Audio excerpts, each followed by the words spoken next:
Halo semuanya, selamat datang kembali. Apa kabar kalian semua? Semoga baik-baik saja. Pada video kali ini kita akan membahas spoiler lanjutan dari Journey to Immortality Season 3. Baiklah, daripada kalian semua penasaran, mari kita mulai saja pembahasan spoiler lanjutan untuk episode kali ini. Tanpa berbasa-basi lagi, langsung saja kita mulai videonya. Cerita ini berlanjut, kita diperlihatkan beberapa saat setelah 3 monster itu meminum obat milik Hanli. Mereka menyadari jika sekarang kekuatan kita mulai dipulihkan. Lalu naga racun berkata jika aku akan menyingkirkan bocah itu karena sudah tak berguna lagi. Namun Feng Shi mengingatkan waktu terbaik untuk membunuhnya adalah saat sayapku selesai dibuat. Kura-kura bilang agar kita fokus dulu menyelesaikan sayap ini secepatnya. Tapi tiba-tiba kura-kura tersebut kini mulai tumbang kesakitan. Yang hal itu tentu membuat Feng Shi dan naga racun menjadi sangat terkejut. Kura-kura sampai memuntahkan darah dari mulutnya. Sedangkan naga racun menyadari jika ini semua adalah perbuatan Hanli. Sehingga ia pun berniat untuk membunuhnya sekarang juga. Tanpa diduga, kini tubuh naga racun juga mulai bereaksi. Sementara Feng Shi yang sangat marah langsung melancarkan serangan. Tapi ternyata serangan itu tidak mempan kepada Hanli. Feng Shi sangat kesal karena bocah sialan itu memiliki armor yang keras. Sedangkan Hanli segera mengeluarkan perisai pedang guntur ilahi. Bahkan hal itu membuat Feng Shi harus mengeluarkan inti iblis dari dalam tubuhnya. Namun secara tiba-tiba Feng Shi menutup mulutnya kembali. Dan kini perlahan tubuhnya juga mulai kesakitan. Ia bertanya, apakah sebenarnya yang kau berikan pada kami? Tanpa pikir panjang, Hanli menjawabnya dengan 24 bambu guntur yang menerjang ke arah Feng Shi. Tapi ternyata serangan itu masih belum mampu untuk membunuhnya. Bahkan Feng Shi menegaskan jika kau harus menyerangku dengan lebih keras. Hanli menyadari jika Feng Shi sedang berusaha untuk menekan efek dari cairan spiritual. Ia juga merasa khawatir karena masih ada 2 monster lagi yang belum diurus. Apalagi kedua monster itu juga mulai menyembuhkan diri. Hanli berpikir jika kedua monster ini harus kubunuh lebih dulu. Oleh karenanya ia pun kembali menghunuskan pedang ke arah mereka. Namun rupanya mereka berdua masih mampu bertahan dari serangan tersebut. Feng Shi berkata, apakah menurutmu seorang di ranah core formasi bisa membunuh kami? Lantas Hanli menjawab dengan ekspresi dingin sambil mengeluarkan serangga emasnya. Yang hal itu membuat mereka benar-benar tak percaya jika bocah sialan ini dapat mengendalikan serangga. Tak cukup sampai di situ, Hanli juga segera mengambil sayap badai petir. Yang hal itu tentu membuat Feng Shi semakin bertambah marah. Apalagi sayap tersebut masih belum sempurna untuk digunakan. Hanli tak peduli dan terus berusaha untuk mengambilnya. Namun tanpa diduga, kura-kura dan naga racun berhasil memusnahkan sebagian serangga emas. Bahkan mereka berjanji jika kami akan membunuhmu. Meskipun demikian, Hanli masih tetap santai dengan hal itu. Lagi pula, ia kembali mengeluarkan serangga emas yang masih banyak dimilikinya. Hanli akan terus berusaha untuk membantai mereka. Naga racun tak percaya jika bocah ini memiliki begitu banyak serangga. Sedangkan Hanli bergumam, bahkan jika harus mengorbankan banyak serangga, aku akan tetap harus membunuh mereka. Dan benar saja, kini naga racun berhasil dikalahkan oleh Hanli. Kemudian Hanli mengambil inti iblis milik naga racun. Dan ia menggunakan kera tangisan jiwa untuk menyimpan jiwa dari naga tersebut. Bahkan Feng Shi semakin tak percaya melihat kejadian ini. Hanli berpikir jika aku tak mungkin menyia-nyiakan jiwa iblis tingkat 8. Lalu setelah itu dirinya mulai mengambil sayap badai petir. Yang hal itu kembali membuat Feng Shi tambah marah. Karena sayap badai petir yang dengan susah payah dibuatnya telah direbut oleh Hanli. Saat itu kura-kura berusaha untuk meregenerasi tubuhnya. Han Li berpikir jika kemampuan regenerasi adalah sesuatu yang langka. Dan jika terus begini, Han Li terpaksa harus mengeluarkan mutiara api es surgawi. Namun ia khawatir karena dirinya belum mampu untuk mengendalikan mutiara tersebut. Dikarenakan tak punya pilihan lain, Han Li pun segera mengambil kantong penyimpanan kura-kura iblis. Lalu ia menendangnya ke dalam api yang berkobar. Begitu pula dengan Feng Xi yang ditendang masuk ke dalam api tersebut. Feng Xi yang sangat kesal bersumpah jika aku pasti akan membunuhmu. Setelah lebih dari 1 bulan, kini Han Li telah berada di sebuah pulau. Ia meneteskan darahnya ke dalam sayap badai petir, dan sekarang sayap tersebut menjadi milik Han Li. Kemudian Han Li menyempurnakan sayap itu dengan guntur ilahinya, yang pada akhirnya ia berhasil menyelesaikan proses penyempurnaan itu. Lalu Han Li juga segera mencoba untuk mengenakan sayap badai petir. Han Li berkata jika sepertinya bentuk sayap yang sebenarnya tetap berada di dalam dantianku, dan segala sesuatu yang terbentuk secara eksternal sepenuhnya dari energi spiritual. Saat itu juga Han Li mencoba terbang dengan teknik pelarian petir. Beberapa hari kemudian Han Li telah tiba di pasar tersembunyi. Seorang pria terkejut karena ternyata di hadapannya adalah senior Li alias Han Li. Han Li menjelaskan jika aku perlu segera bertemu dengan pemimpin sekte. Setelah itu terlihat Han Li yang berada di dalam ruangan.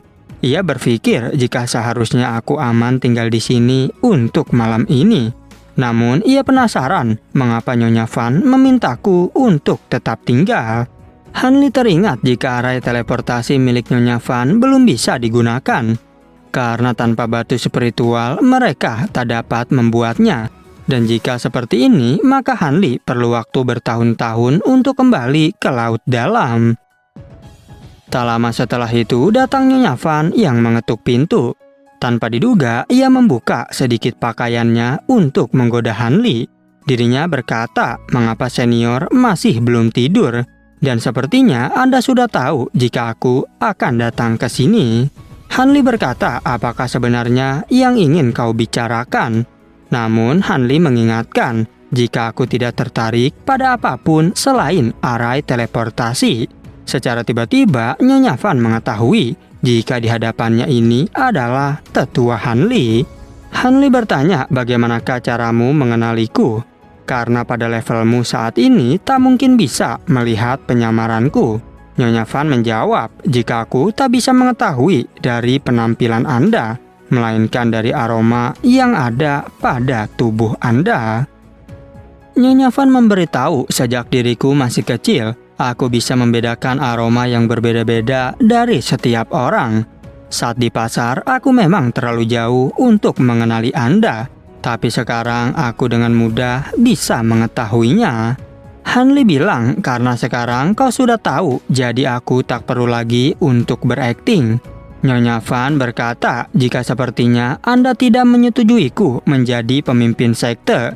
Namun aku sendiri tak punya pilihan lain, karena jika tidak menuruti perintah Dao Iblis, maka sekte Miao Yin akan dimusnahkan dari lautan bintang tersebar. Nyonya Van bertanya, apakah aku harus berbicara sebagai utusan kiri atau pemimpin sekte? Han Li menjawab, jika aku tak peduli siapapun yang menjadi ketua sekte Miao Yin. Tapi tampaknya kau mengetahui sesuatu tentang diriku. Nyonya Van tersenyum sambil mengatakan, jika sekarang Anda sangat terkenal di antara para kultivator tingkat tinggi. Apalagi kau berhasil merebut periuk Sutian di hadapan para Naskensol. Han Li menjawab, jika semua orang yang mengetahuinya memang menginginkan kematianku. Lantas apakah kau juga sama seperti mereka? Nyonya Van menegaskan jika harta itu terlalu berharga untuk diriku. Apalagi aku yang berada di Foundation Establishment tak mau menjadi sasaran. Lalu Han Li bertanya lagi, apakah ada rumor lain tentang diriku? Nyonya Van memberitahu jika beberapa orang berpendapat bahwa Anda adalah iblis serangga yang telah membunuh banyak kultivator. Dan jika gelombang binatang tidak terjadi, maka aku takut banyak kultivator yang membuat aliansi untuk memburu Anda." Hanli dengan santai bergumam, "Oh, ternyata adalah rumor yang itu." Mendengar jawaban itu tentu membuat Nyonya Van langsung terkejut. Mengapa orang ini bisa mengatakannya dengan begitu santai? Hanli penasaran apakah sebenarnya yang ingin kau lakukan. Nyonya Van menjawab jika aku ingin meminta Anda untuk membunuh tetua Tian Xiao. Namun Hanli penasaran bukankah dia adalah orang yang mendukungmu. Tapi Nyonya Van menjelaskan jika aku malu dengan tindakan yang telah kulakukan. Bahkan jika bukan karena teknik rahasia dari sekteku, maka aku ragu bisa menjadi seorang pemimpin. Nyonya Van juga memberitahu jika sekarang hidupku dalam bahaya karena Yun Tian Xiao berusaha mengambil teknik rahasia milik sekteku. Sehingga jika senior berhasil menyingkirkannya, maka aku akan memberikan sebagian kekayaan yang dikumpulkan oleh sekteku selama bertahun-tahun. Tak hanya itu saja, semua kultivator wanita juga akan menjadi milikmu. Lalu Nyonya Van kembali menggoda Hanli dengan mendekatinya. Tetapi Hanli bilang jika aku tidak tertarik dan ia menyuruhnya untuk silakan pergi. Nyonya Van menjadi sangat terkejut mendengar perkataan itu. Sementara Hanli berpikir jika para kultivator Naskensol sedang mengejarku. Apalagi sekarang Feng Xi juga ingin membalas dendam. Sehingga Hanli tak akan tertarik walaupun dia menawarkan seluruh sekte Miaoyin. Nyonya Van segera memohon agar senior Han mau membantunya. Dan ia berjanji jika Anda mau membantuku, maka aku akan berusaha untuk mengirim Anda ke Laut Bintang Dalam. Setelah mendengar perkataan itu, Hanli pun setuju untuk membantunya. Lalu 2 hari kemudian, Hanli telah tiba di sebelah barat pulau. Di sana, para murid memberikan penghormatan pada Nyonya Van. Seorang anak buah Tian Xiao bertanya, "Mengapa Anda membawa orang luar?" Tapi Hanli langsung membunuhnya dalam sekejap. Lalu ia menyuruh mereka untuk menyingkirkan jasadnya. Para murid sangat senang melihat kultivator hebat berada di pihak mereka. Bahkan mereka bilang jika rayuan Nyonya Van memang luar biasa. Namun Nyonya Van merasa kesal karena Hanli tidak tertarik kepadanya. Hanya dalam beberapa saat, Hanli sudah membantai para anak buah dari Tian Xiao, yang menurut para murid jika orang ini benar-benar sangat kejam. Berbeda dengan Nyonya Van yang merasa senang melihat hal tersebut. Nyonya Van berkata bahwa kekuatan Anda sudah menjadi luar biasa. Hanli menjawab jika itu memang benar, karena sekarang musuh seperti ini tak akan berarti apapun bagiku.